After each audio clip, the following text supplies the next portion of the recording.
உலகெங்கும் வாழும் உறவுகளுக்கு வணக்கம். வரலாற்று சிறப்புமிக்க நாள். மாநிலங்களுக்குரிய உரிமை, மாநிலங்கள் என்று சொல்வது கூட ஒரு மடைமாற்றும் செயல்தான். நாடுகள் என்று தான் சொல்ல வேண்டும். தமிழ்நாடு போல இந்தியாவில் இருக்கக்கூடிய இன்று மாநிலங்கள் என்று அழைக்கக்கூடியவை எல்லாம் நாடுகளாக ஒரு காலகட்டத்தில் இருந்தவை.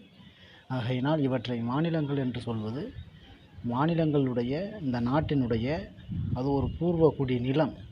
அந்த பூர்வகுடி மக்களுடைய மொழி, அவர்களுடைய பண்பாடு, அவருடைய வாழ்வியல் முறையெல்லாம் சீர்குலைக்கின்ற, தடுக்கின்ற, மறைக்கின்ற, ஒடுக்குகின்ற ஒரு முறையாகத்தான் மாநிலம் என்று சுருங்கமாக சொல்கிறது அரசு, நடுவண் அரசு. நடுவண் அரசு, மத்திய அரசு என்று சொல்வது கூட அவர்கள் மத்தியில் இருக்கிறார்கள் என்றால் நாம் ஓரம் கட்டப்பட்டிருக்கிறோம் என்பதுதானே பொருள். ஆக மத்திய அரசு என்று சொல்வதோ மாநிலங்கள் என்று சொல்வதோ ஏற்புடையது அல்ல. தமிழ்நாடு என்பது ஒரு பழமை வாய்ந்த முதல் மொழியாகிய தமிழ் மொழியை தாய்மொழியாக கொண்டவர்களும் அண்டை மாநிலங்களில் அண்டை நாடுகளில் இருந்தவர்களும் வாழக்கூடிய ஒரு பகுதி. அது தமிழருடைய தாயகம், ஒரு பூர்வீக நிலம்.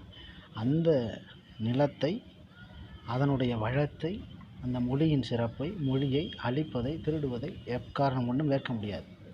ஆக அதற்கு நமக்கு தனியாக ஆற்றல் வேண்டும், சக்தி வேண்டும்.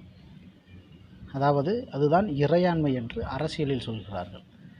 ஆட்சி அதிகாரம் என்பது போல இறையாண்மை உள்ள தமிழ் தேச குடியரசு என்பதுதான் தமிழ் தேசியர்களுடைய இலக்காக இருக்கிறது.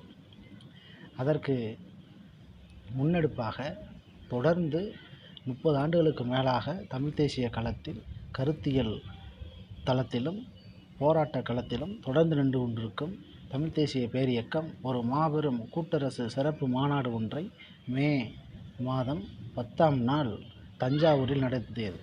அம்மாநாட்டில் தமிழ் தேசிய பேரியக்கத்தினுடைய தலைவர் ஐயா பே மணியரசன், ஐயா கி வெங்கட்ராமன் அவர்கள், அண்ணன் செந்தமிழன் சீமான் நாம் தமிழர் கட்சியினுடைய தலைமை ஒருங்கிணைப்பாளர், இன்ன பிற தோழர்களும் மற்ற தோழமை அமைப்புகளும் தமிழ் தேசிய உணர்வாளர்களும் தமிழ் மொழி ஆர்வலர்களும் பெருந்திரளாக கலந்து கொண்டார்கள். மாநாட்டில் நிறைவேற்றப்பட்ட தீர்மானங்கள் மிக சிறப்பு வாய்ந்தவை.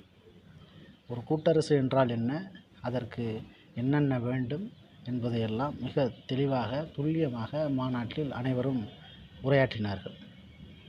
இப்படி ஒரு வரலாற்று சிறப்புமிக்க மாநாடு நடந்த அந்த நாளாகிய மே மாதம் 10ஆம் நாள் என்பதுதான் வரலாற்று சிறப்புமிக்க நாளாகும்.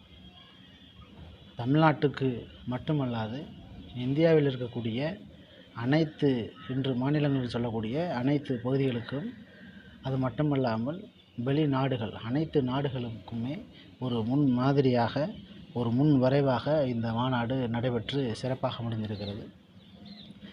மாநாட்டை பெரும் அர்ப்பணிப்போடு, மொழி உணர்வோடு, ஒரு முன்னெடுப்பாக ஒவ்வொரு மொழிகளுக்கும், ஒவ்வொரு பூர்வகுடி மக்களுக்கும் முன்னெடுப்பாக இந்த மாநாட்டு வரலாற்று சிறப்புமிக்க மாநாட்டை நடத்திய தமிழ் தேசிய பேரியக்கத்தின் தலைமைக்கும், அதனுடைய தோழமைகளுக்கும், தோழர்களுக்கும், அதற்கு மாநாட்டிற்கு உறுதுணையாக இருந்த அனைத்து தமிழ் தேசிய உணர்வாளர்கள், தமிழ் மொழி ஆர்வலர்கள், ஏனைய உறவுகள் அனைவருக்கும் நன்றி.